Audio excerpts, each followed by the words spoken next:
Hey there and welcome. I am Gina with Anti-Guru Agency, and I want to welcome you to my complete step-by-step comprehensive course on SEO, search engine optimization. And I'm really hoping that this course is going to help you to kind of dispel some of the myths, the misconceptions. I know that SEO is kind of this mysterious, Google algorithm, what it is. So in this course, I'm going to walk you through, there's 4 different modules. I'm going to talk to you about keywords. I'm going to talk to you about on-site versus off-site. Really, again, it's going to be a full comprehensive guide. It's really pretty much everything you need to know about SEO. So I am an SEO expert. I've also been a business consultant for over 16 years and a website designer. So I do bring a lot of experience, a lot of knowledge to this area, and I really hope that it's helpful. So grab a pen and paper and let's get started. So before we get into the nitty-gritty of on-page SEO and your headings and your titles and your keywords and all of that, I want to just take a few minutes and go over just a few basics of SEO. So to start really basic, what is SEO? I'm sure that most of you watching this video, taking this course, know that SEO stands for search engine optimization. And it is those factors that help determine how high you rank organically on Google listings. So organically meaning that you're not paying for them. They're not paid listings. Google has deemed your site to be relevant and puts you at the top when people search for your specific business or service or things that you have to offer. And probably more accurately, it's SEO optimization is what you do to help optimize your site on site and off site, again, to increase those Google rankings. So, a few common misconceptions about SEO. So, probably the most common misconception that I hear is that it's all about just picking the right keywords. I think that people think that all SEO is adding those headings and titles and description and picking the right keywords, and you're magically going to catapult to the top of Google listings. And this could not be farther from the truth. Of course, it's very important to have that foundational structure on your website of the best keywords, and I'm going to show you how to find those. But there's so much more to SEO than just that on-site, on-page headings and titles and descriptions and all of that. So the other common misconception that I hear is that it's impossible to rank high on Google. I know everyone's obsessed with SEO, but then some people are like, it's a futile effort. I'm never going to get to the top. That's not true either. However, I do have to tell you that if that is something that's important to you, you do need to have an effective SEO strategy. It has to be intentional, it has to be thought out. And again, I'm going to give you all the keys in this video to be able to do that. Now, I also want to point out that for some businesses, it's not as important as others to rank high in Google search engines. So let's say, for instance, you're a local business, you're pizza parlor, a dog groomer, something like that. Absolutely. I think that SEO should be a strong part of your marketing strategy. But let's say that you offer a very high end luxury, maybe a high ticket item. Most likely those type of clients are not going to be finding you on Google. So I'm not saying that SEO is not important, but it's probably not going to be as important and something that you need to stress about as much as it is for another business. So I want you to just kind of take that into consideration. So, do you need an SEO manager? So, the reason that I added this question to my course is that I have seen so many people that are paying someone who is a quote unquote SEO manager, and they have no idea what this person is doing. And I'm like, okay, well, what are they doing for you? So, to answer this question, unless you're a Fortune 500 company, I don't think that you necessarily need an SEO quote unquote manager. Now, is it helpful to have someone that's really knowledgeable on SEO to help you? Absolutely. But that's why I created this course to empower you and educate you so that you can do this on your own. Now, once you have that foundational, on page SEO done, that, again, those headings, those keywords.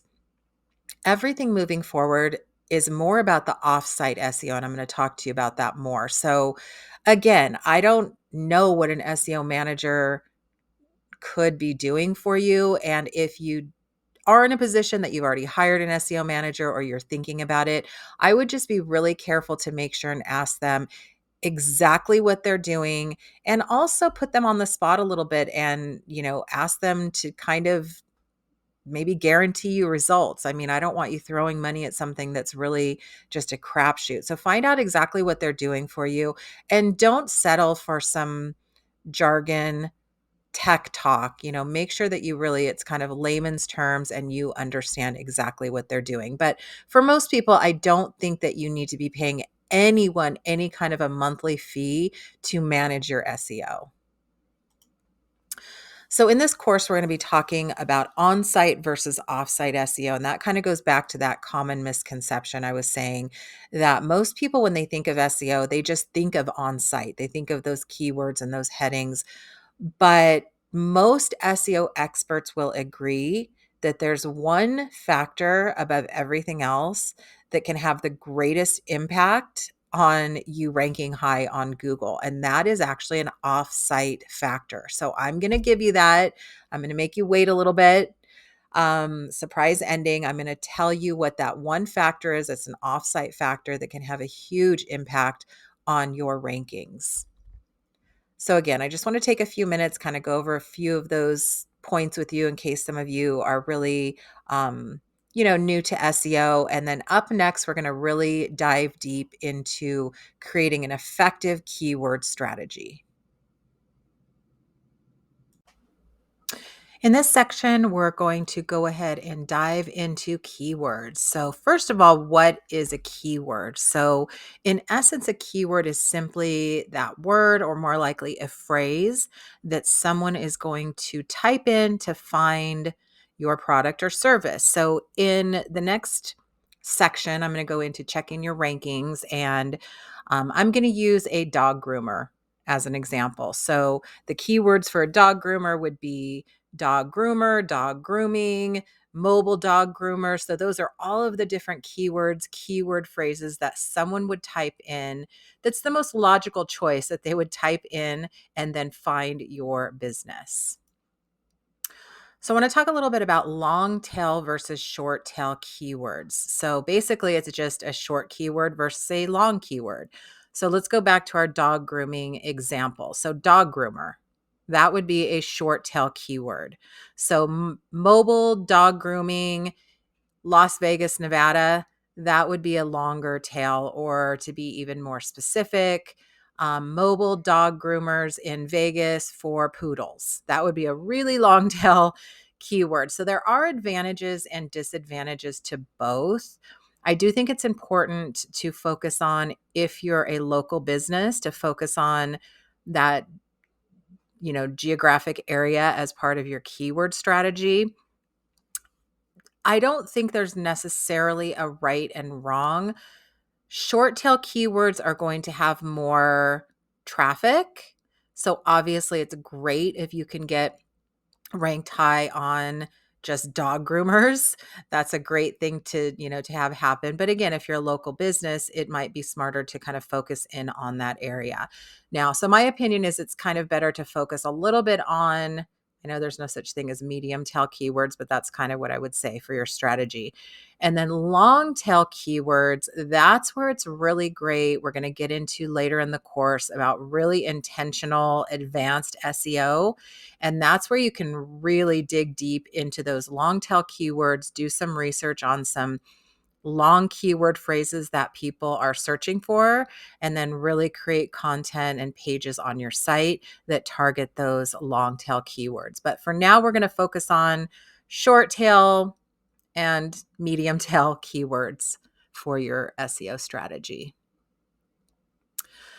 So in this next section, the first thing we're going to do is we're going to check your current rankings. So this is important for a few different reasons. So number one is, if you're doing any kind of SEO on your site, you want to maintain those current rankings that you have. So this is very important when I do website design, because I want to make sure not to disturb the integrity of any SEO efforts that this company that I'm working for has already put in. So I don't want to mess up their URLs. I want to make sure, again, that I maintain that integrity for those ranking keywords.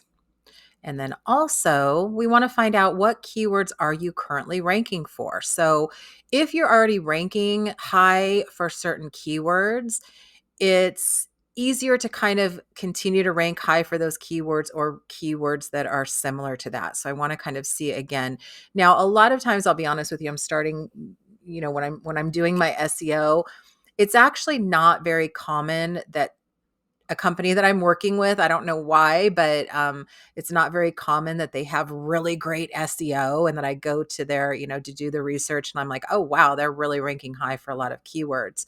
Um, so a lot of times we just kind of start from scratch. But again, you can decide that. I'm going to show you exactly how to go in and check your current rankings, check what keywords you're currently ranking for, and how to use that when you're determining, what the most effective keywords for you are going to be.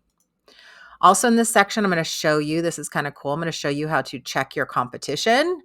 And we're going to do this for a couple different reasons. Number one, it's a great way to discover new keywords. You might type something, you might check your competition. You're like, oh, I never even thought that people were searching for this, or I never thought of this keyword phrase. So it's a good way to discover new keywords.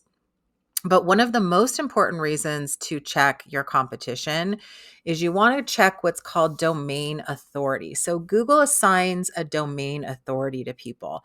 And really, anything under 30, you've got a pretty good chance of knocking this person off number one. So, again, so if you go in and let's use an example, I'm going to go into this in a little bit more detail, but if you go to a site and their domain authority is 10 or 15, then it's like, and they're using certain keywords, it's like, hey, you know what? If you've got a really, solid SEO plan and keyword strategy, then I would absolutely compete against those keywords, because that's kind of what you're doing is basically you're competing against other companies and other businesses and other websites for specific keywords. So if their domain authority is under 30, then I would say, hey, go for it. There's, a pretty good chance that if you do things right, you could rank number one. Now, on the other hand, if you are, thinking about going for certain keywords and I'm going to show you how to do this. You Google that keyword, and the first organic listing that comes up, you check them and their domain authority is 40 or 50 or more. I might reconsider using those same keywords as a strategy, because it's going to be a little bit harder to knock them down. So that's just something to kind of keep, in mind and take consideration when you're moving forward with your keyword research and determining what keywords you want to focus on. And then next in this section, we are going to focus on effective keyword research. I'm going to show you how to do that. And so let's go ahead and get started. In this next section, I'm going to go ahead and show you how to check your current Google rankings. Okay, so let's go ahead and get started checking your current rankings. And I'm going to be using a site called Moz.com.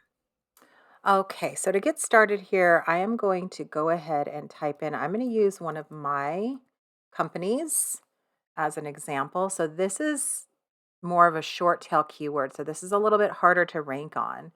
And actually, one of my companies is on here right up there with Amazon Nordstrom is my Here Comes the Bride. So we're going to go ahead and click on that. Now you'll notice this is actually taking us to the service page. But what I'm going to do is I'm going to come in here to the home page. And I'm going to copy this URL. And then we're going to go here to moz.com. And what you want to do is you want to go to the free SEO tools and you want to click on Link Explorer. And then we're going to plug in,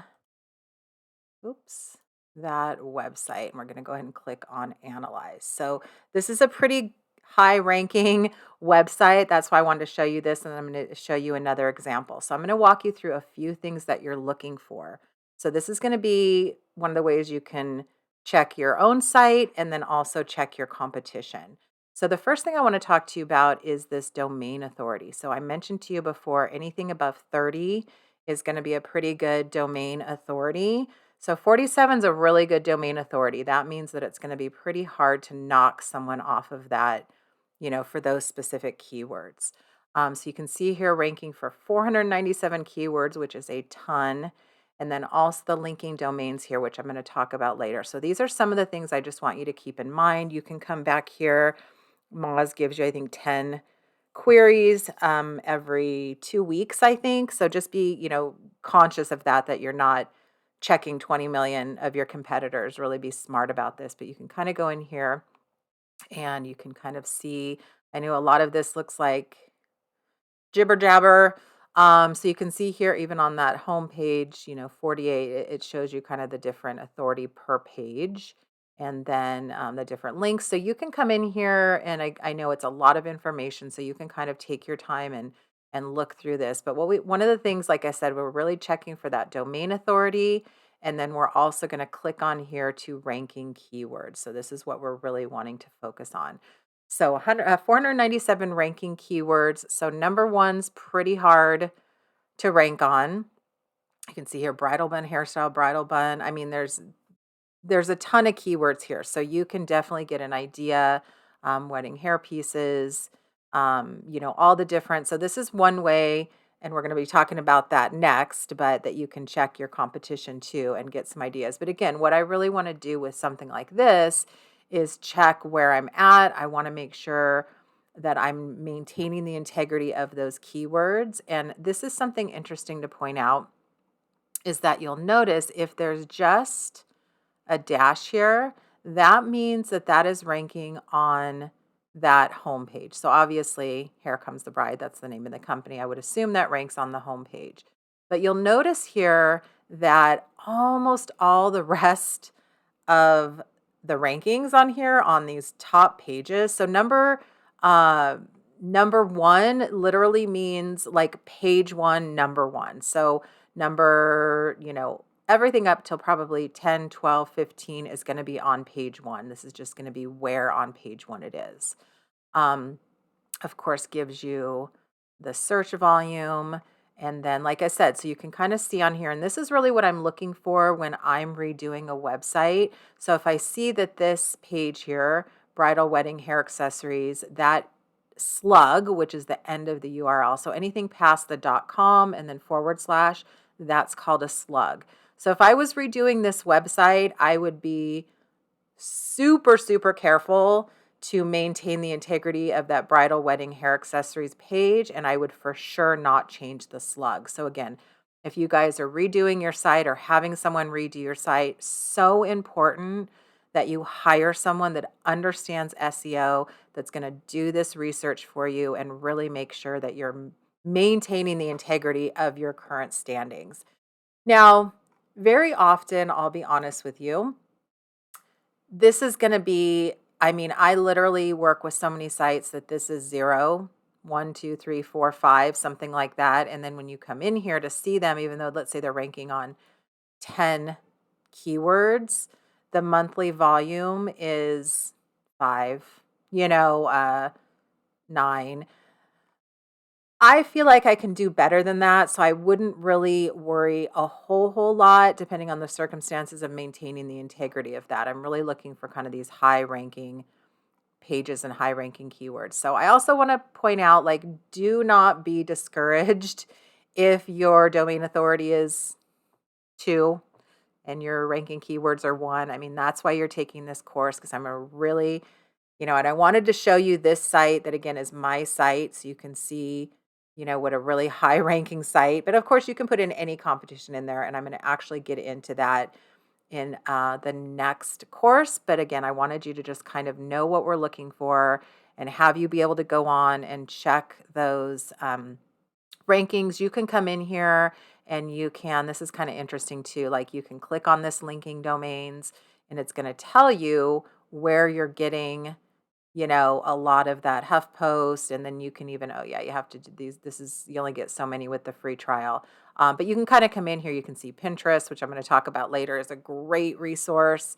So those linking domains. So that basically means that those are websites that are linking to my site.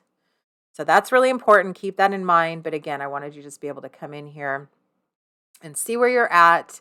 And then in the next step of this section, I'm going to show you a couple different cool ways that you can check your competition.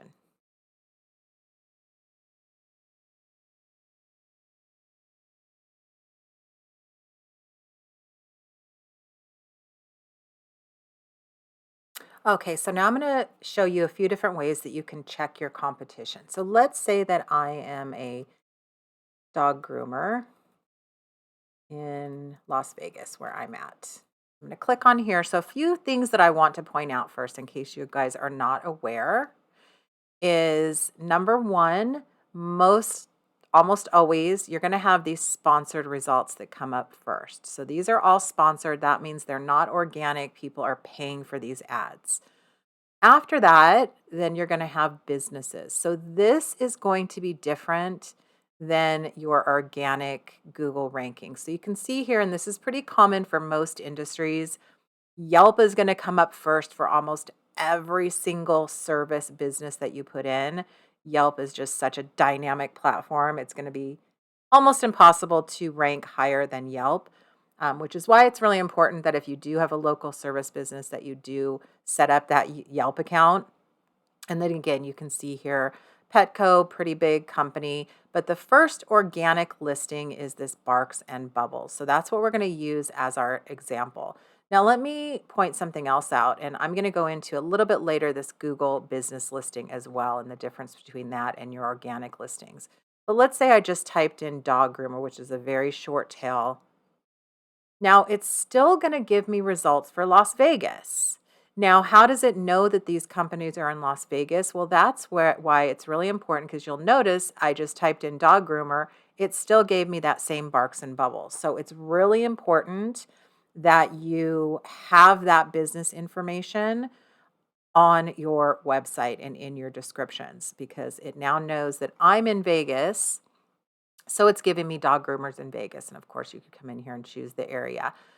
So let's go ahead and use this Barks and Bubble, which I pulled up. Now, I am so sorry, Barks and Bubble, but I have to tell you, just looking at this website, I'm not super impressed with this website. If I was a dog groomer in Las Vegas and this was my main competition, I would feel pretty good about being able to, take over the spot. So I really hope Barks and Bubble never watches this. Or if they do, call me. Let's talk. So I went ahead and went to that moz.com, and I put in that Barks and Bubbles. So you can see here the domain authority is really low. So again, what that tells me, they're ranking page one, number one organically. If I was starting a dog grooming business in Las Vegas, I would be like, knowing what I know and knowing what you know after watching this course, I'd be like, girl, guy, whoever owns Barks and Bubbles, look out, because there's a really good chance that I could take over that number one spot. So you can see here, you can kind of just go in. They do have quite a few linking domains, which that's probably one of the reasons they're high. So again, you can kind of come in here and you can see what keywords they're ranking for. So they're number 3, number 4. These are great, great, great rankings. Walk-in groomer. So again, you may get excuse me, some keyword ideas like, oh, walk-in groomer. I wouldn't even think people are searching for that. Oh yeah, cheap dog groomers. So again, you can really get some, you'll see in here a lot of their, mobile grooming, dog grooming, walk-in near me. So again, there's a lot of different keyword ideas that you can get from your competition. But as I said before, this is why it's kind of important to know that, like, okay, so dog groomer, that's a pretty, popular short tail keyword. But knowing that this site only has a 9 domain authority, I would feel pretty confident that I could get up to, above them. So I'm going to show you one other thing that's kind of interesting that you can do. A lot of people don't know this, and I do this all the time. Is if you go to any website and you right click and you go to page source, it's going to give you a lot of information. I even do this when I find a font that I absolutely love. I'll search for the font on here, or there's so many different things you can find out. But what you're going to be looking for is if you do Control F and then do description, then you can come in here and you can actually see what their description is. Now you'll notice, actually, I know what the description is because if you'll notice, this description is exactly what shows up right here. Contact Barks and Bubble Grooming. And then if you come back here, contact Barks and Bubble. So that's the description. But you can see here their keywords: dog groomer, nail painting for dogs, dog grooming.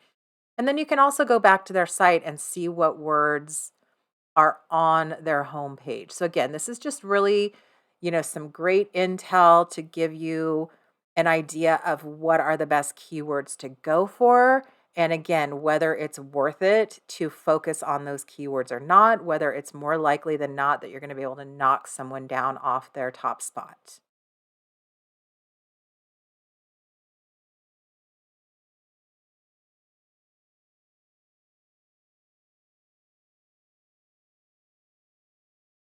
Okay, so the first thing we're going to do is there's a lot of different places, even that Moz, that you can go and get some keyword ideas, but I like to go straight to the source. So I'm going to go to Google Ads. Now, you don't have to have, I mean, you do have to have a Google Ads account to do this, but you don't have to advertise. So just because you sign up for an account doesn't mean that you're under any obligation to advertise with them. So I would go ahead and set up that Google Ad account. And then I'm going to go ahead and sign up. I do have a Google Ad account, and we're going to log into that.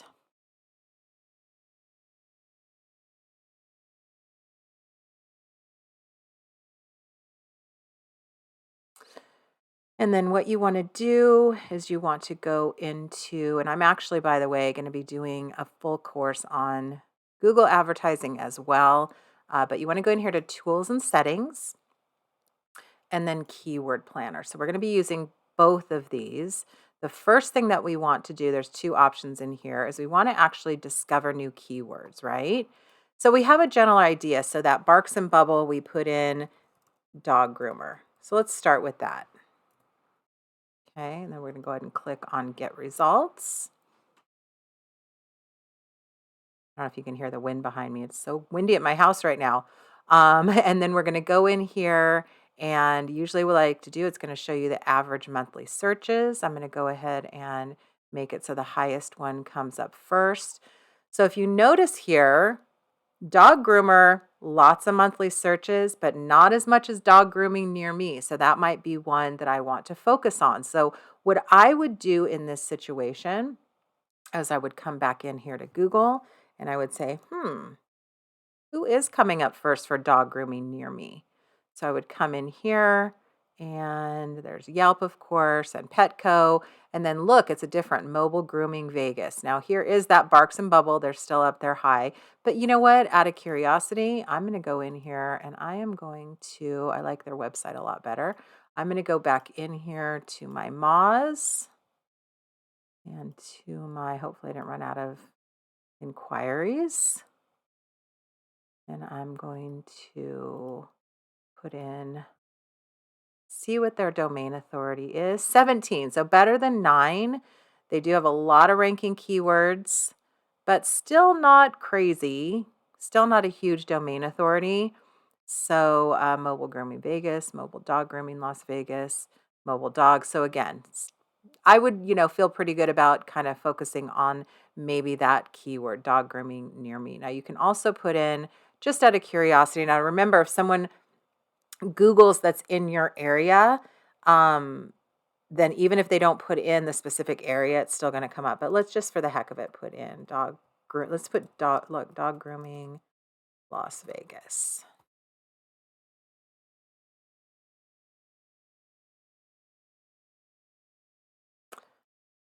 And I don't think anything's even coming up here.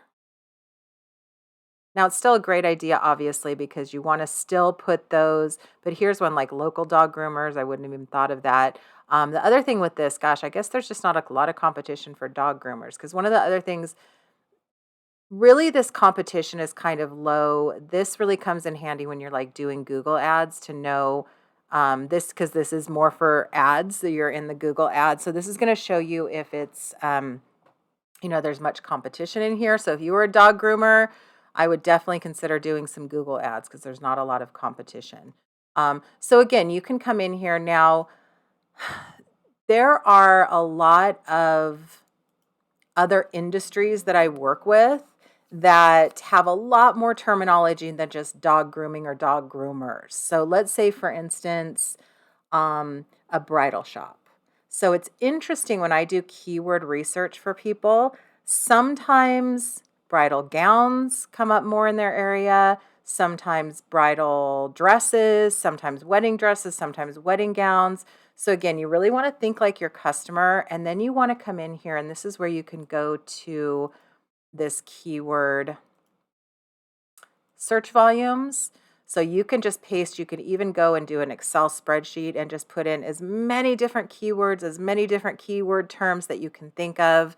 Um, let's see, bridal shops. Let's just say New York since that's a big area. And then we'll put, or let's say bridal gowns, wedding gowns, bridal dresses, wedding dresses. And then you can get started. And again, it's going to come in here and show you.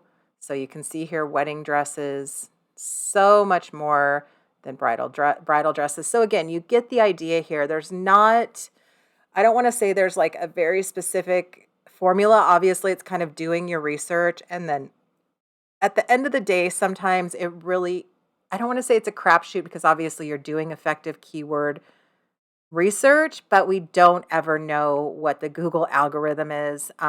All you can do is the best you can do, but doing this research, making sure that you really come up with those keywords. Now, another thing that I want to point out, and I am going to get to this in more detail when we talk about the on-site and on-page SEO, but you may want to consider focusing on not completely different, but like a little bit different keywords for those different sub pages.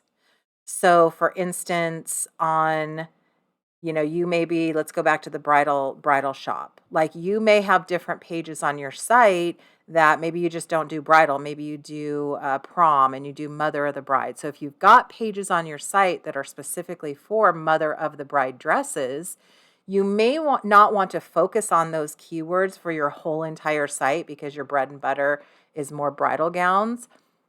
But it's very, very likely that if you focus on that keyword for that page, that you're going to rank high for that page. So keep that in mind as you're doing your keyword research. And again, keeping in mind where your competition is. I just randomly chose this dog grooming, but again, it's a pretty good. It makes me want to open a dog groomer in Vegas because it's pretty low competition as far as ranking high on SEO. So hopefully that helps. You can also, like I said, go to that moz.com has some keywords, so maybe you'll get some different ideas. It's really going to depend on the industry that you're in. Let's see.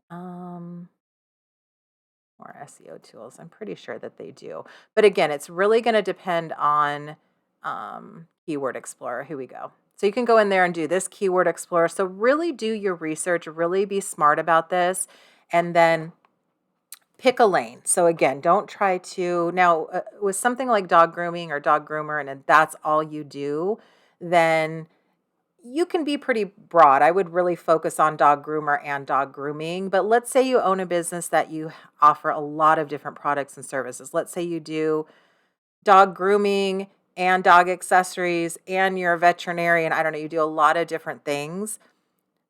Pick a lane and focus on one keyword term for the entire site. And then again, on those individual pages, and I'll go into this more in the later section coming up actually, that's when you can then focus on those more specific keywords. And then going into the long tail keywords, again, that's something I'm going to go into when I talk about doing some advanced SEO.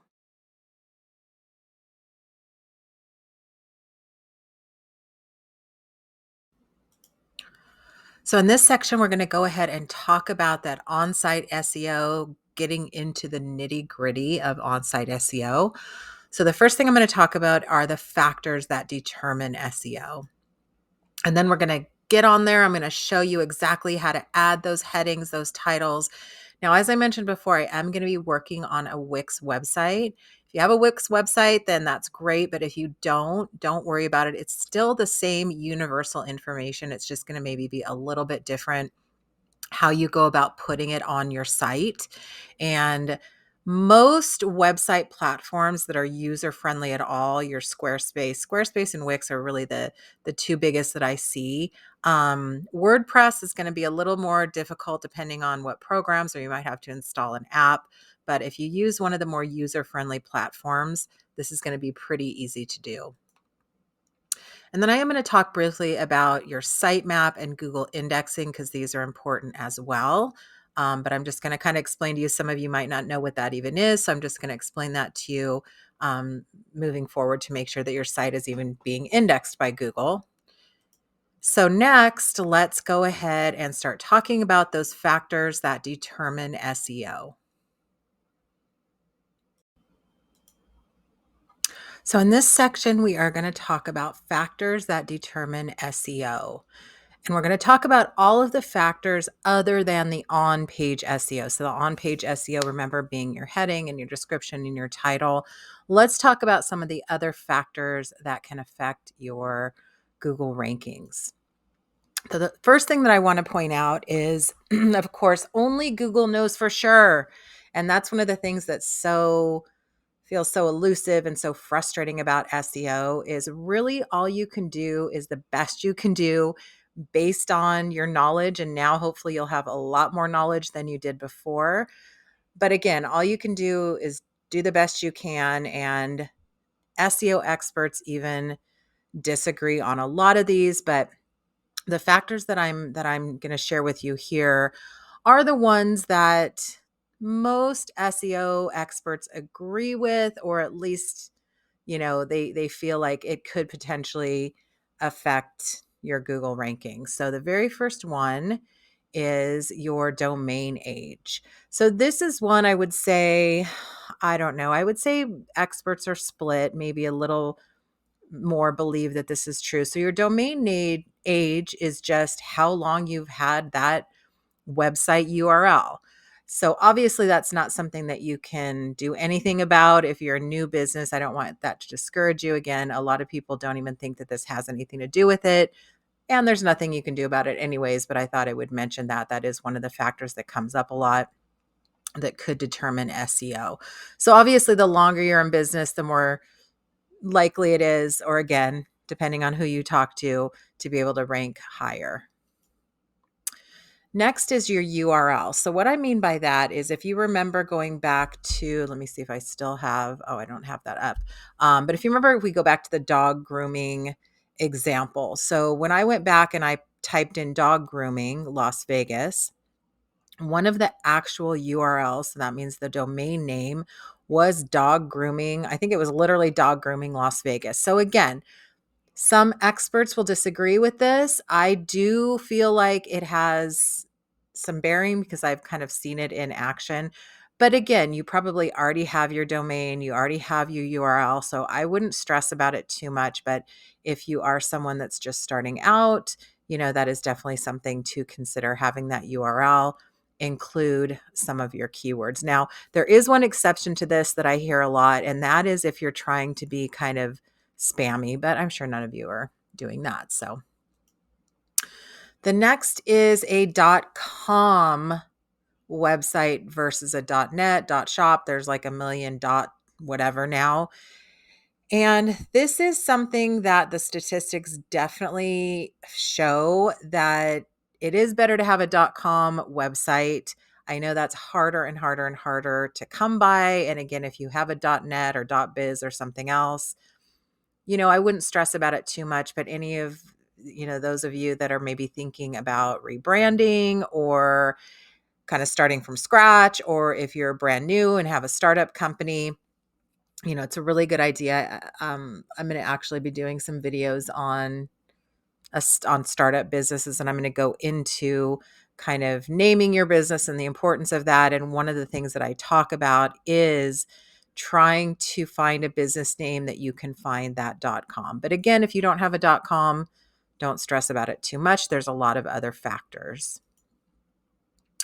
So next is site speed. You definitely, for a lot of different reasons, want to make sure that you don't have a super slow site. So there are some websites out there. I would literally just Google website speed test for free.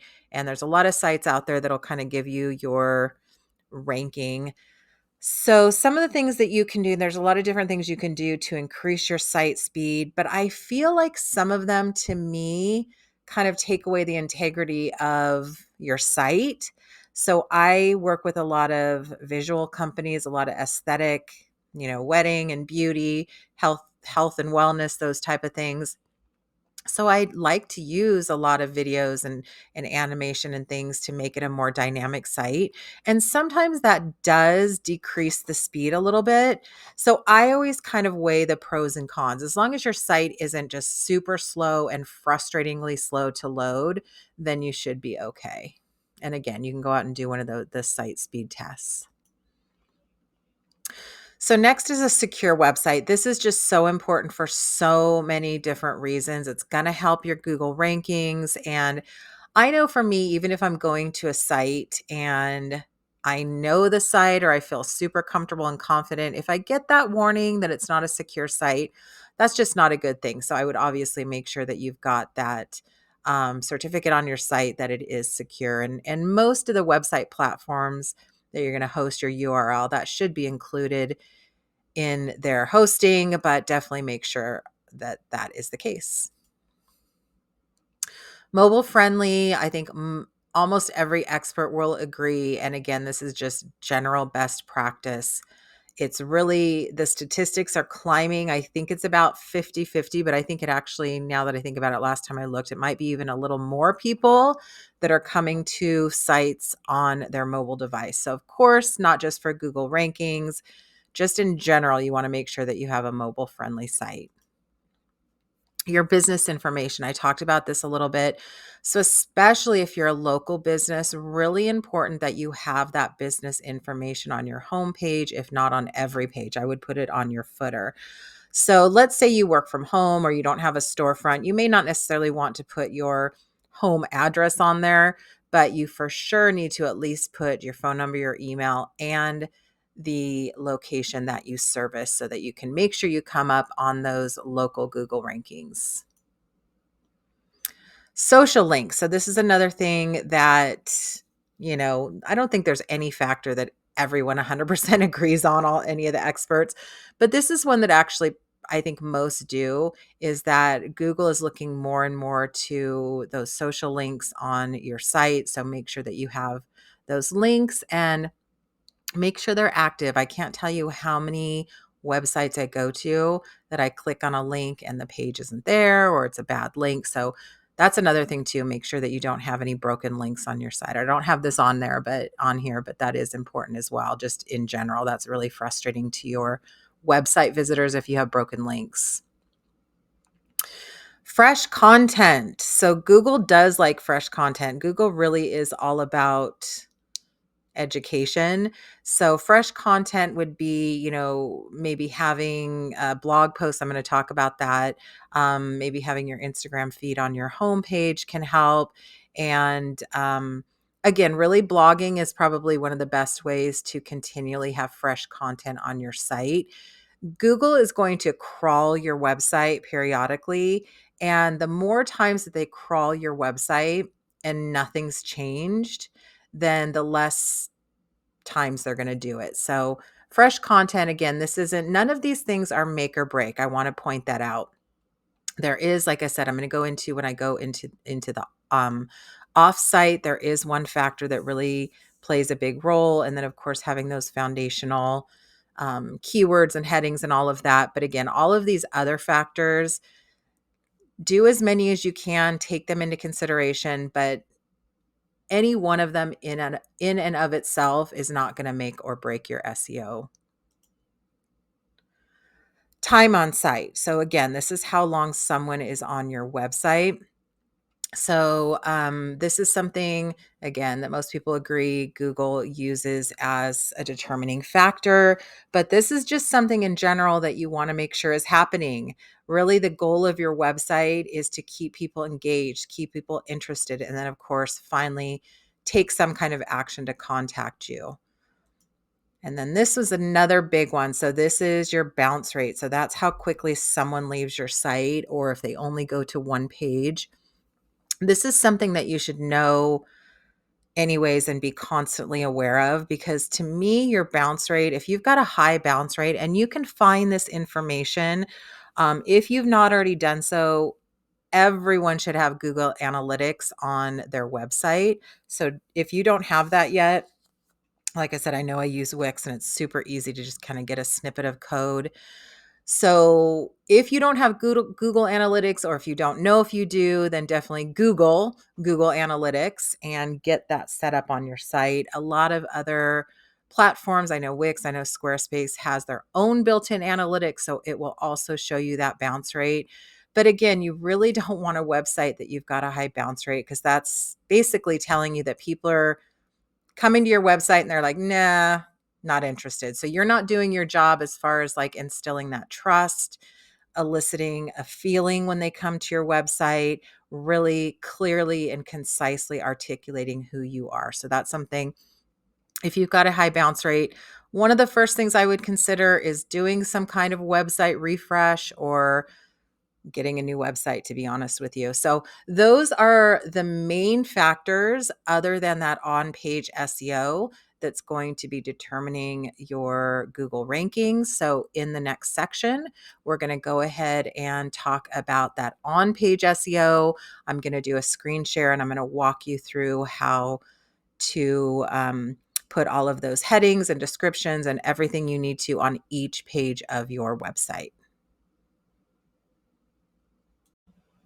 So now we're going to get into your on-page SEO. So the things that we're going to be focusing on, I'm going to go into a screen share in a minute and show you this in action, but we're going to be looking at your page's title, description, keywords, headers, your page text, your image text, and then your URL slug. So you'll understand all of these when I get in there and show you. So let's go ahead and get started. So here I am in my Wix editor. Again, those of you that don't use a Wix site, I hope you don't get frustrated. This is all universal information, but you may have to do a little bit of research on how to implement this into your site's platform. So if you've got a Wix site, then you're golden. So I'm going to go ahead and go in here, and since we've been talking about dog groomers, I went ahead and just went into the Wix templates and found a dog groomer template. So let's go ahead and get started. So we're going to go ahead and start on the home page, and I'm going to go through each one of those things, the title, description, everything. So let's go ahead and start with the home page. You're going to want to do this on every single one of your pages. Now, this site doesn't have too many pages, but again, it's important to do it on every page of your site. There are going to be some pages that are more likely to get ranked higher. Your home page and your services page are really the ones that you want to take special care in creating that really great SEO. So let's go ahead and go to the home. So again, on a Wix site, we come in here and we go to SEO basics. Wix, not to keep harping on Wix, but it is the platform that I use, but Wix also has within the dashboard an SEO setup wizard that's very helpful as well. So you can see here, here's our title. Home is not doing us any favors. We don't want to call this the title of this home. So what we want to do is we want to use our keyword in this home title tag. So we're going to go ahead, we're going to leave Wendy's Dog Salon, but we're going to go ahead and say the main keyword that we're focusing on is dog grooming, Las Vegas. Now, the next thing we're going to work on here, is the description. Come back here to SEO. So this is where You can kind of start to put in more of those keywords. So let's say dog groomers or walk in. Let's just focus on that. Let's say that we do mobile and walk in dog grooming. So this is where you're going to come in here and I'm going to show you a little trick that I use a lot of times because everyone has such a hard time. And again, I apologize. This is something that you can do here on Wix, but there's a lot of, I use AI. There's a lot of AI apps that you can use. So what I usually do is I'll come in here just temporarily and put some text in here. And Wix has this amazing create AI text. So I'm going to come in here and say, this is Wendy's Dog Salon. Oops, actually, that's the name of the business. And this is dog grooming. And then we're going to say this is, we'll say about. And then something that's important is we want to say mobile dog grooming. We also want to say dog groomers. And then we want to say Las Vegas. Those are some of the important keywords. And then you can come in here and create text, and it's going to create that little blip for you. So sometimes these are really long, but this could kind of help you, like, if you're bad with writing. So I just wanted to show you that really quick. But let's go ahead and go in here and I'll just do it by hand. So let's go back into our managed pages. So one of the important things is remember that this is going to be the same text that shows up on that search engine. So you don't want to come in here and just like cram it with a bunch of keywords. You want to use those keywords very wisely and have it make sense. So let's say, like, you also want to use your name in here. Wendy's Dog Salon is or let's say, offers dog grooming in the Las Vegas. And let's say there's another city right outside of Las Vegas called Henderson. Let's say we service Henderson. So we might want to put in there and Henderson areas. Okay, so we've got that dog grooming, Las Vegas in our keywords, and then maybe we want to also try to get dog groomers in there. So we can say our dog groomers offer walk-in, and maybe I didn't check, but if I did more extensive research, maybe on site might be, or no, we would definitely want to do, what was I thinking? Walk in, on location or on site. So again, you can kind of see what the more relevant. So let's say on walk in and on location services, including, and then you can put in there, full grooming, wash and blow dry, full service dog wash, dog washing, and nail clipping. So again, this is where you want to kind of focus on that main keyword, but it's not a bad idea to put some other keywords in that meta description as well.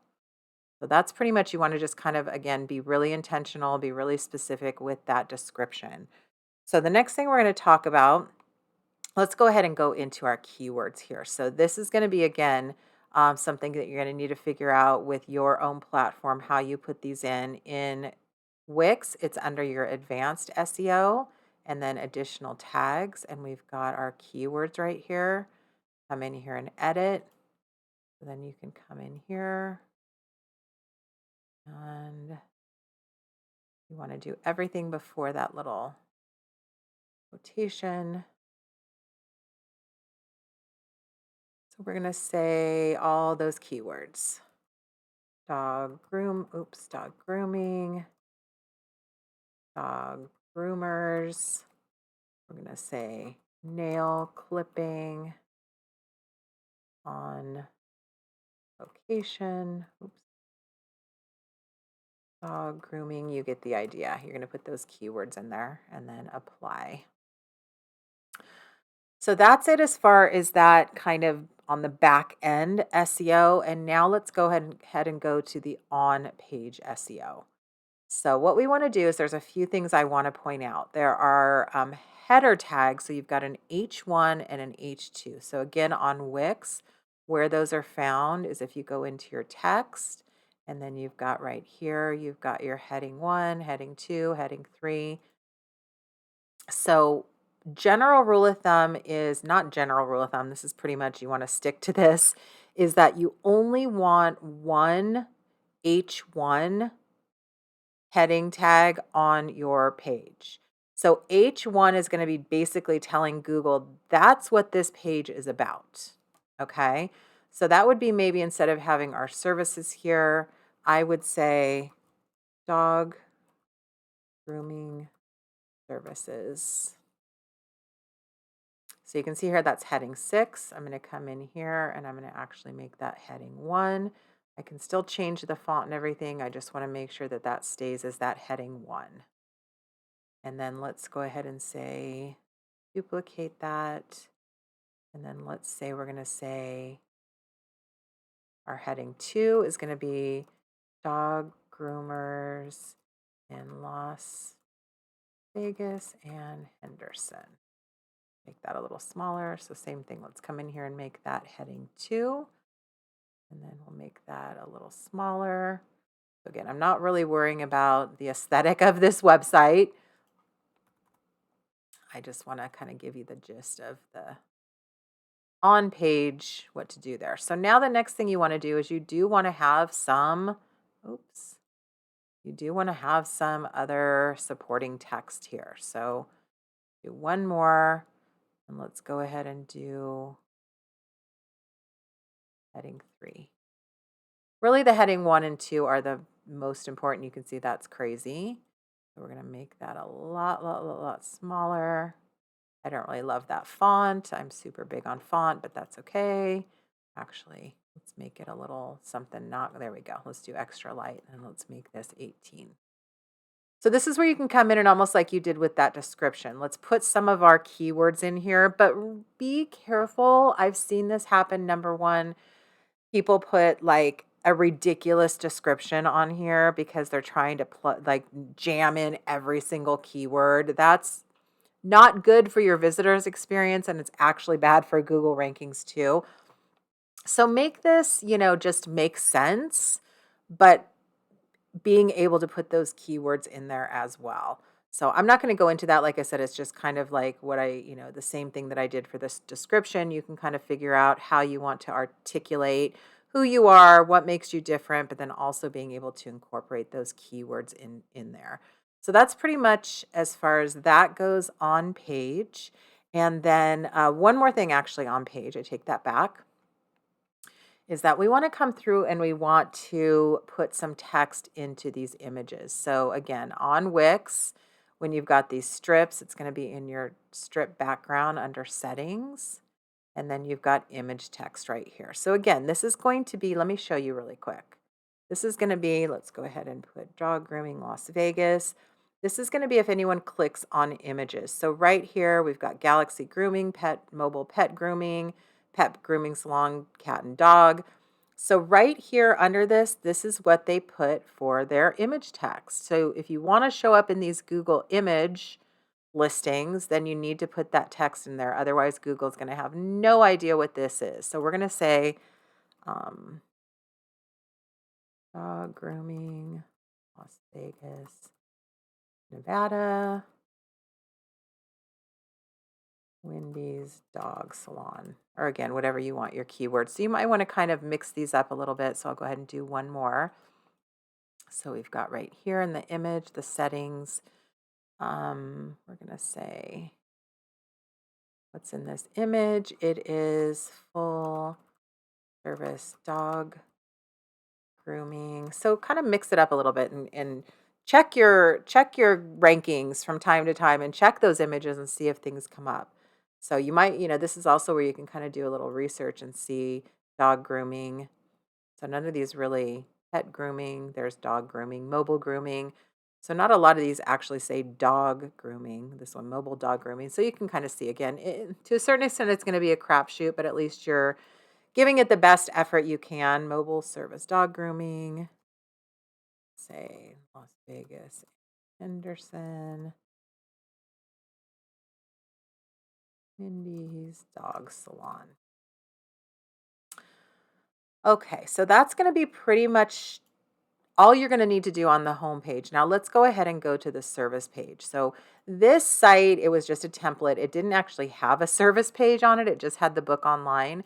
So what happens a lot of times is people, even if they offer different services, they'll just have one service page that kind of outlines everything. This is not the best idea only because those service pages have a really great chance, probably more so than your home pages, of getting ranked. So let's go ahead and go to one of those sub pages. So we'll go to full grooming. Now I just kind of went by what they had here. Oh, I think I deleted it on accident, but it was full grooming. I don't know necessarily that full grooming is something, maybe full dog grooming, but to call it just full grooming, I would definitely do some keyword research. You want to, again, be very intentional with all of your pages. So let's say that is a thing. Let's say I did some Google research and, oh, actually, full, because they got full service dog wash. Let's say that we found out that it was full service dog grooming was actually a pretty high keyword. So again, we want to call this full service dog grooming. You can even put in here Las Vegas and then Wendy's Dog Salon. Okay.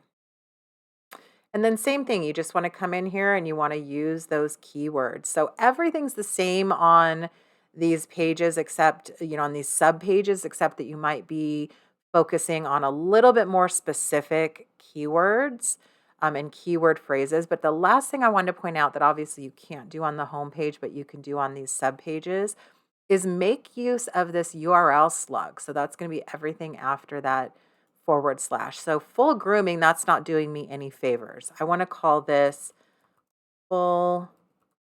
So a lot of people too will just put services and it's like, oh no, you're losing that opportunity. So let's say full service dog grooming. I mean, you could even put Las Vegas. You just don't want to have these be like crazy long. So maybe even just full service dog grooming. But that's just giving us even just that little bit more of a chance to get ranked high on Google. So that's pretty much all there is. Like I said, it's not rocket science. It's really not. I mean, as far as like implementing things on your site, it's pretty basic. It's pretty universal. It's going to be the same for everyone. Now, there are a few things in here. I don't know if you noticed on the advanced SEO that I'm going to talk to you a little bit about. Um, if you've noticed here, like that structured data markup, I don't, if you know what that is, but I'm going to kind of talk to you a little bit about that. I'm not going to go into it in too much detail. It's pretty complicated, so I may do a whole nother course on that, or at least maybe an instructional video. But I will at least explain to you what it is, and if you want to kind of explore it, you can do that. But doing this, foundational SEO on page and taking everything I've told you into consideration. Again, so this is, oh, that's the home page. So let me just kind of go to here, the full grooming.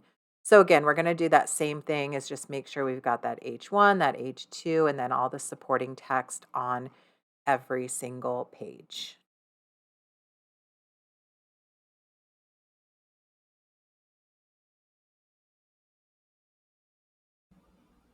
So this is going to be a short video, but I want to talk to you really quick about your sitemap and Google indexing.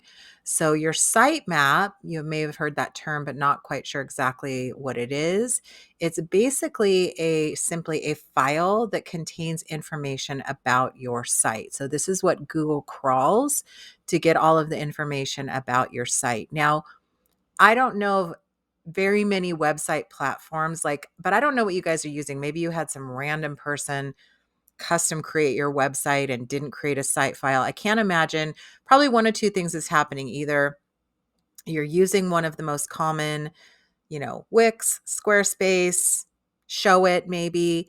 All of those platforms are going to automatically create a sitemap for you. So it's very unlikely, but it does happen. So what you want to do is just go to Google and literally type in sitemap checker. And there's several different sites where you can just put in your URL and make sure that you do have a sitemap on your website. So that's what that is, in case you were wondering. And then Google indexing. So when you create a new site, you need to let Google know that that site exists. You need to make sure that your site is being indexed. So again, most of these platforms, but even I know with Wix, you sometimes have to go in and kind of toggle a little make sure index, or you need to connect it to Google and let them know. So check with your website platform. And I have seen this happen. I started working on a website one time, a new website, a redo, and I was doing my keyword research and I was like, that is so bizarre that literally this site has no information. There's no ranking keywords, there's no page authority, there's no backlinks, there's no anything. And come to find out, whoever created her website never indexed that site. So she was like nowhere to be found on Google. I felt so bad for her. But we, of course, created her a brand new, beautiful website with amazing SEO, and she's doing great. So happy ending. Anyways, if you're not sure, obviously, the first thing that you can do is just try to Google your business. Now, don't put in the URL, put in your business name.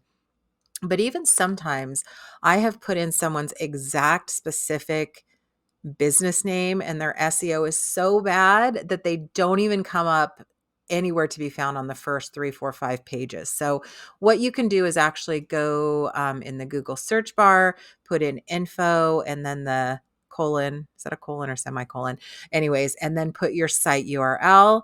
If any results come up, if you got even just one result that comes up, which that's what should come up, then you know you're being indexed by Google. So definitely double check that just in case. And the next, we're going to start to talk about now that off-site SEO.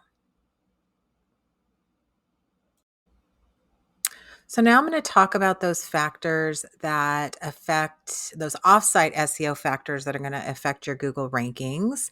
And the first one I want to talk about is your Google business listing. So I'm going to go ahead and do a quick screen share and talk to you about that. So I'm going to use this Barks and Bubbles dog grooming like we've been using. And I went ahead and put that name into Google here. And you can see here, this is their Google business listing. So this is very, very important, especially if you have a local business. So this is the same thing that came up if we put in that dog grooming again and businesses. So all of these right here, you can see, actually that one doesn't come up because that was dog groomers, I think.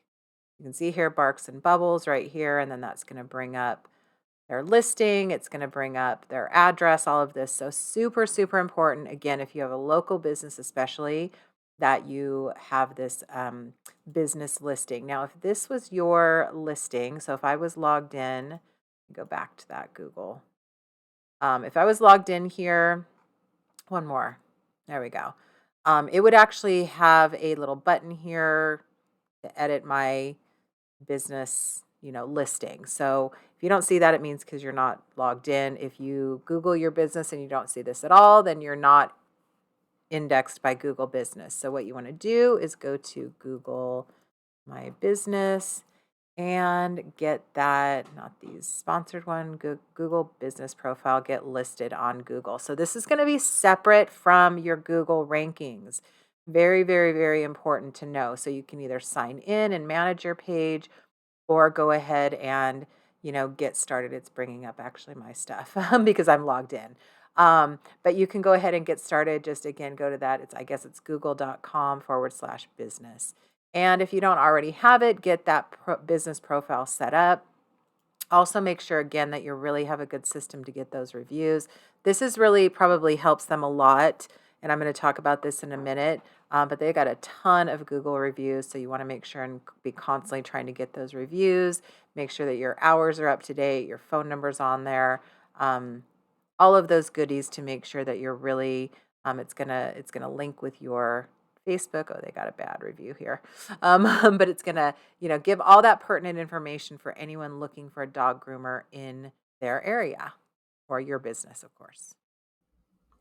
So the next thing that I already kind of talked about a little bit when I was showing you the Google Business is reviews. That's something you really want to work on for so many different reasons. Not only does it help your Google rankings, but it's great for social proof. So make sure you have a really great system for getting those reviews from people. And then also, most experts will agree that a consistent social media presence. Now, when I say consistent, that doesn't mean that you have to be posting twice a day or even every day. It's just don't post every day for a week and then not post anything for 3 weeks, and then do one post a week for 2 weeks and then nothing for a week, and then 3 and 3. You get the point. Is just you want to, and this is kind of something that I recommend to people when I talk to them and help them with their social media strategy, is commit to what you can do. If it literally is once or twice a week, then just make sure every Tuesday and Thursday you're posting to Instagram. That's not going to only help your Google rankings, but it significantly affects your Instagram algorithm and how often you're shown to people in their feed. So consistent social media presence. But I know what you've all been waiting for here is up next, the most important off-site factor that's going to really help you to get to the top of Google. So I've been leading up to it for a while. The number one off-site factor that's going to have the greatest effect on your Google rankings is backlinks. So if you remember, when we went on that moz.com, when we were looking at your rankings and your competitors, it was that linking website. So a backlink is basically any website, excuse me, that has a link back to your website. So what that tells Google is, hey, this is a site that's important enough for other people to reference, other people to be interested in. If you remember, Barks and Bubbles had 54, which isn't bad. My company, not to toot my own horn, had 1.8 thousand. So again, it just really helps you to separate yourself. Again, Google's looking at you and saying, hey, this is probably a pretty relevant site. It's that social proof. If everyone else thinks it is and they're linking to it, then this might be a site that we need to look at. So I want to point out, though, that all backlinks are not created equal. So you really do want to try to get those sites with a high domain authority. Now, that doesn't mean you shouldn't try to get backlinks from other sites. Try to get as many as you can, as long as they're not like spammy. But again, if you get on sites with that high domain authority, that's really going to help you in the rankings. So you may be asking, how do I get backlinks? Well, I'm glad you asked, because I'm going to share with you 13 ways to get backlinks. And the cool thing is that they're also great for your business. All of these things, and that's what I talk about too a lot of the time when I'm talking to people about SEO, is it's like one of the best ways to rank high on Google is to have a really great business that people do care about. And so again, I'm going to go through 13 different ways that you can get backlinks and that are also really great for your business. So the first one is business listings. So we talked about your Yelp, your LinkedIn, all of those business listings that you can find. There's also a lot of very industry specific. Like I work a lot with the wedding industry, so there's Knot and Wedding Wire. Those are all going to give you backlinks to your site. Another thing you can do is Google your service. So, put in dog groomer, put in, hair salons, put in wedding planners, whatever that is, and see what comes up. A lot of times, again, there's going to be those industry specific business websites that you may not even know about. I mean, even some of the freelance sites, Bark and Upwork and those things, you can actually put a listing on there, even if you don't really plan on using that service, and you can put your website on there. So Google your service, see what comes up. Next is Google local business listings. So, or even just Google local business. And what's going to come up are those very geographically specific sites. A lot of times maybe it's going to be the Chamber of Commerce, or there's a lot of sites that just not only list local businesses, but you're going to probably also find some editorial websites. different blogging websites that talk about your specific area. I know I live in Las Vegas, so there's a ton of sites that talk about Las Vegas. So those are things that you can maybe get listed for free, or again, if it's some type of an editorial magazine type site, you can contact them and see what you can do as far as, um, being listed on their site. Next is guest blog posts. So everyone's always hungry for content. So if you're someone that likes to blog, I know most people I talk to don't, but if that's something that you're into, you can definitely approach different websites that are and blogs that are relevant to your industry and offer to do guest blog posts in exchange for a link to your site.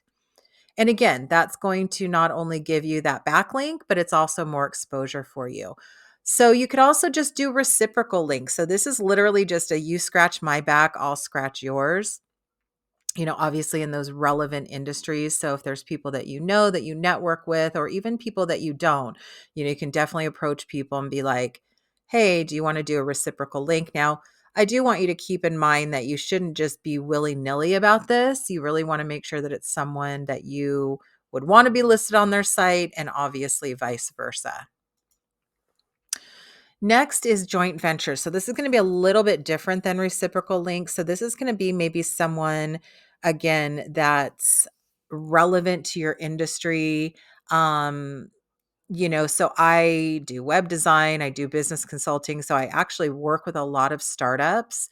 So in my mind, I would think, okay, well, someone that's starting a business, who else would they need to talk to? So maybe a small business attorney, or an accountant, or maybe small business insurance. I mean, you really just kind of got to get creative and think about, how can I approach these people to do some kind of a joint venture? Or let's use another example. Let's say you have a wedding business, since I work a lot in the wedding industry. You could get together with a bunch of different vendors and do a giveaway, or, just work something that you work together that you can all, again, scratch each other's back, but it's for a very specific, reason. Affiliate and referral programs. This is huge for backlinks and for your business. So if you're in any kind of a business that other people could, find you through someone else, I highly recommend thinking about doing some type of an affiliate or referral program, because if you have an affiliate program and you've got affiliates that come on your site, every single one of them are going to have a link back to your website. And that's with my site that it was on there. A lot of those are affiliates. I have an affiliate program through that website. So that definitely helps a lot with backlinks.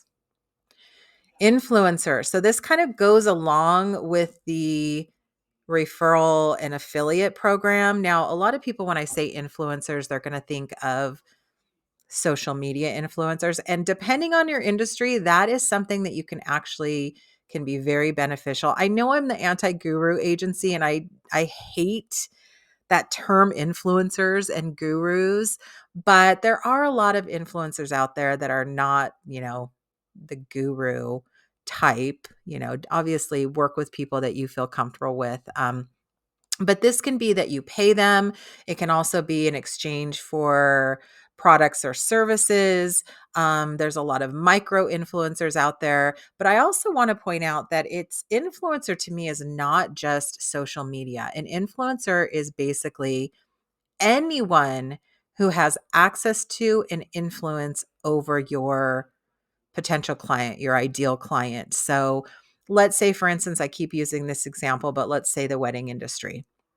So let's say you're a florist. Some of your influencers would be venues or wedding coordinators, because they're getting to the brides, the couples, before maybe you would, and they would be in a position to be able to refer you. Now, general rule of thumb, don't ever just go to someone and be like, hey, do you want to refer me? Do you want to put a link on your website? Obviously, you want to think like, how can I make this mutually beneficial? What can I do for them in exchange for them helping me out? But I love influencer marketing, especially what I call in real life influencer marketing, not necessarily social media. Pinterest. So I know this is social media, and Facebook to a certain extent does help with backlinks and that type of thing. But I feel like Pinterest is one of the most underused um, social media platforms that is out there. It's actually an incredibly powerful search engine.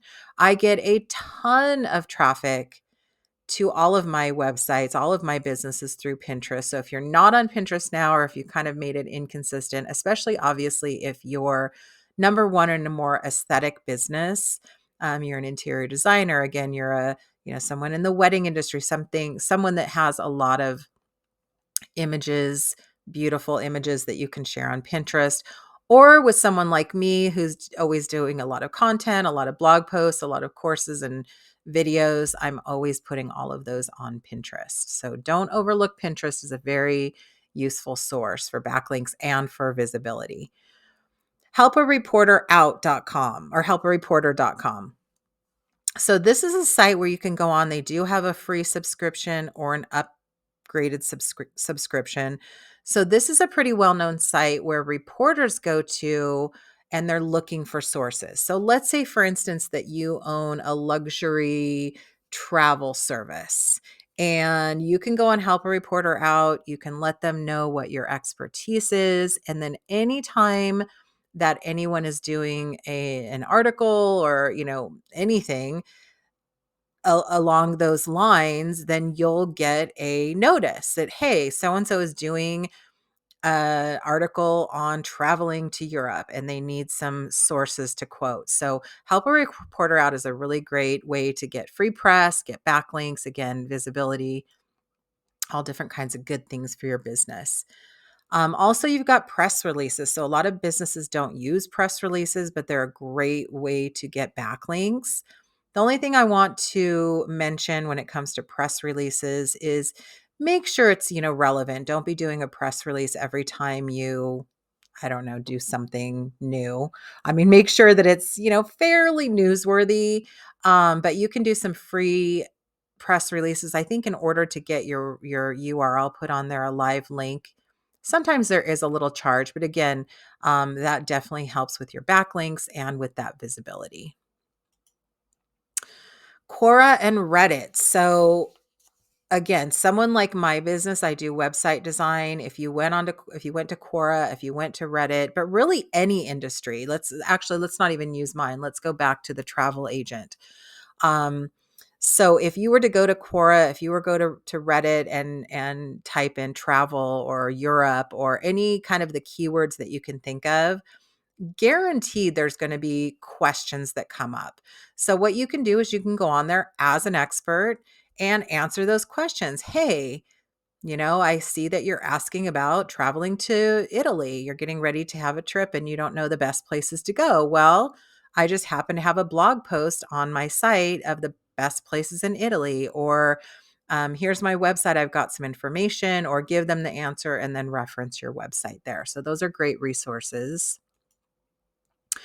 And then along those same lines, message boards and groups. So, of course, there's a lot of message boards on Facebook and groups that you can answer, and off Facebook as well. But I do want to, like mommy blogs or travel blogs or wedding blogs or, a lot of different places where they actually have message boards. The only thing I want to tell you when it comes to this is don't be obnoxious. There's nothing worse than people having an organic conversation and then you're just coming in being like, use my service, here's my website. So make sure that you're being very conscientious, make sure that you're offering value. And also, I would suggest that you make sure that it is a platform, it is a message board or a group that allows you to solicit your services and add your website. But if they do, again, that can be a great place to get some backlinks and to gain visibility. So there you have it. Those are, what did I say, 13 ways, 12 ways to get backlinks for your business. And they're all going to be, again, great for just visibility and networking and for your business as a whole. So next, we're going to talk a little bit. We're almost done with the course, if you can believe it. So next, we're going to talk a little bit about some advanced SEO techniques. So, one of the best things that you can do for SEO and for your business is blogging. Not only does it help SEO, but it also establishes you as an authority and instills trust in your customers and your potential clients. So, in this video, I'm going to talk about specifically blogging for SEO. I mean, blogging is great anyways, but a lot of people just kind of throw blogs up, don't really think about really being strategic and creating blogs specifically for SEO. So let's talk about, first of all, Google loves blogs. Google loves information. And Google also loves lists and numbers. So you'll notice that anytime you Google something that's a question, a lot of those top links that come up organically are going to be like the top 5 this, 6 easy ways to do this. It's going to be some type of list and some type of number. So kind of keep that in mind. I do a lot of list and number blog posts and content. So this is where you're going to use those specific long tail keywords, right? So you're going to want to find out, like, what are people interested in? Let's use that travel, luxury travel as an example. So, you need to find out, like, what are the questions that people are asking about their trip to Italy? You want to create blogs that are specifically for those topics. And those are going to be, again, those long tail keywords. That's going to basically be the title of your blog. So let's say, for example, it's what are the best places to stay in Italy, or maybe even somewhere more specific. And then you're going to write a blog answering that question. You're going to kind of see how many people are searching for that. So you may be wondering, how do I know those questions? Well, one thing is you can kind of go through, you can obviously go to your keyword planner and type different questions in and see what comes up. But there's a really, really great site, and they do have a free feature, and it's called answerthepublic.com. So if you go to this website, you type in Italy or traveling to Italy, you can try different keywords. It's going to literally bring up a list. It's kind of actually on a spiral graph, but it's going to give you like hundreds, at least dozens, some depends on the subject, sometimes hundreds of different questions and how many people are asking them about your relevant topic. So that's a great way to try to find some subjects to create these very SEO specific blogs. Obviously, when you're writing your blog, you want to use keywords. And FYI, this is such a popular subject. I have so many people that are interested in this and blogging for SEO that I'm probably going to end up doing a full course and go into this in a little bit more detail. But this will at least get the ball rolling if this is something that you're interested in. So just like your pages, you want to add image text. You want to, let me actually go back. Sorry, I have these a little out of order, but let's talk about your image text. So a lot of times I like to, in my blog post, depending on what the title is, I will actually have that image text be the title, because if a lot of people are searching for that, then that's going to come up in the images as well. Next thing I want to point out, I have these a little out of order, but it's okay that all the information is the same, is that it's so important to have your blog posts be quality. Okay. Like, when someone takes the time to click on a link to go to a blog post, like, there's nothing more frustrating than a fluffy piece that you can tell they really didn't spend a whole lot of time on. Or worse yet, probably one of my biggest pet peeves is when I go to a website and every other sentence, every other paragraph, it's just riddled with, like, use my service, buy my product, use my service, buy my product. That's fine at the end of your blog post to have a call to action. That's great, but really make sure that you spend that time on that quality content. I would rather have you have 3, like, really well thought out, really well prepared, quality blog posts that are kind of your foundational blog posts. I mean, I have one blog post on one of my sites that probably brings in 5,000 visitors a month just from one blog post. Like, that's a good foundational blog post. So I'd rather see you do that than just trying to spit out blog posts and not spending the time to have it be really, really quality content, because Google's going to know that. This is the one that was kind of out of place. Along with adding that image text, you definitely want to make sure that you're doing SEO. And this is going to vary a little bit based on, again, your website platform. Not to keep talking about Wix, but it's one of the many, many, many reasons that I love Wix, is that they have an advanced SEO blog wizard that'll basically help walk you through making sure that you've got the descriptions and the titles and everything to give you the best chance of your blog being indexed high on Google. And then I know a lot of you don't like to write blog posts. I don't know how many of you have started using AI, artificial intelligence. There's a part of me that thinks it is the most amazing thing ever. There's a part of me that it's kind of scary, but I'm going with the amazing part. So I use AI a lot in my blog posts. Now you can go to programs. There are apps that will literally write an entire blog post for you. I don't ever use AI for that. I feel like, I mean, if you do, no judgment or anything, but to me, I obviously want to put my own personal touch. But what I will do is I will use AI to do research. To do research on the subject that I mean, even though obviously I'm doing blog posts that I'm, knowledgeable about, sometimes I need to look for statistics or different, references or resources. Or if you get a little stumped for what to say, you can kind of just use it. But again, I don't really recommend that you just full on use an AI created blog post, but just use it as a supplement to your writing. Then finally, and this kind of leads into our next section, is schema markup. So I know a lot of you don't even know what that means. So that's why in the next video, I'm going to go ahead and tell you what they are and tell you how you can use them for your blog posts and for other areas and pages of your website. So the final thing I'm going to talk to you about is this what's called a schema markup. And the only reason I'm adding this is a very much more advanced SEO technique. However, I'm having more and more clients ask me about it. They're hearing about it and they want to know about it. So I thought at the very least, I wanted to introduce you to it. And maybe if you're adventurous, you can play around with it. So basically, a schema markup is the language search engines use to read and understand the content of your pages. So it helps Google to kind of categorize what your pages are.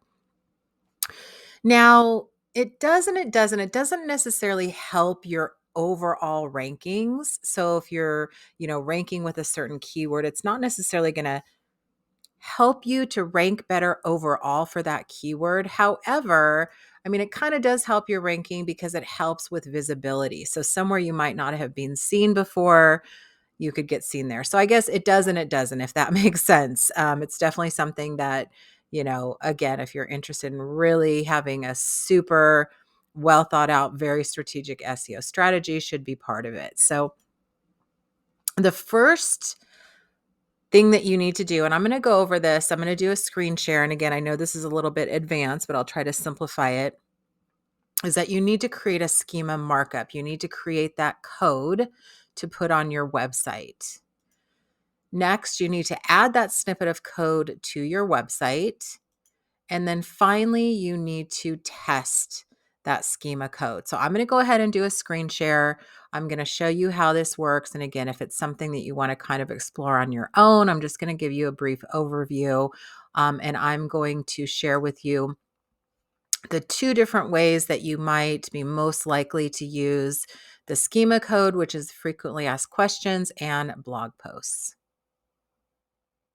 Okay, so I'm going to show you how schema works in action. So here we are back at Dog Groomer, and let's go ahead and scroll down. And I'm sure you guys have seen this. People also ask. So you may be wondering, how do these questions and answers get here?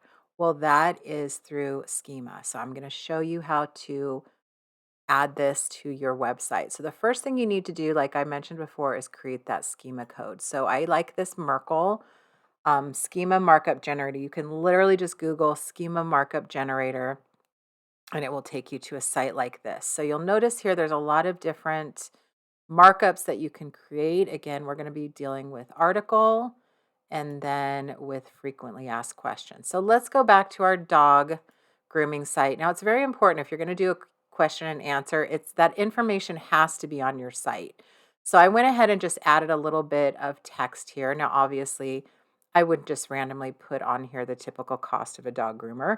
I would have this within a blog post or more information on this page, but this is just for an example. So I'm going to come to my markup here, and the question is, how much should a dog groomer cost? And then I'm going to go ahead and put my answer in here. And then I'm going to come here and grab this little snippet of code. So again, those of you that have a Wix website, this is great. Those of you that don't, I am so sorry, but you're going to have to kind of do a little research and figure out how to do this on your website platform. But for a Wix website, hopefully it's very similar. I'm going to come here to manage my pages. I'm going to go into that page, SEO. We're going to go into advanced SEO, structured data markup. We're going to add a new markup. I'm just going to go ahead and call this frequently asked question markup. We're going to paste our code here and we're going to apply. And then once you publish that, then the next thing you want to do is you want to check schema markup. And Google has a schema markup testing tool, so you can come in here, you can put that link in, and you can make sure that that is working for you. So I'm going to show you another thing really quick. So here I am in one of my sites here. We're going to go ahead and go to blog and the posts. And so same thing, you can see here you've got an article. Now you can also in your blog posts put those, this is maybe where a lot of these actually would be most appropriate because a lot of times you're kind of answering a lot of different questions. So in here on my Wix website, SEO. Now the really cool thing about Wix is that it actually already gives you, it already creates that article markup, so you don't have to do anything. But obviously if your platform doesn't do that, then you need to come in here and add it. And then if we wanted to, we could add a new markup again with that frequently asked questions. So I know that's just a very, very general overview, but again, I know a lot of you kind of wanted to know what this is all about. So I wanted to introduce that to you in case you want to explore it more.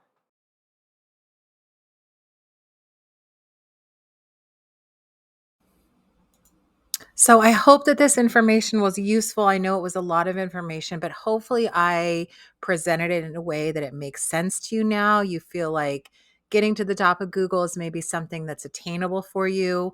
And I wanted to let you know that I am here. If you have any questions, please feel free to email me at gina@antiguruagency.com.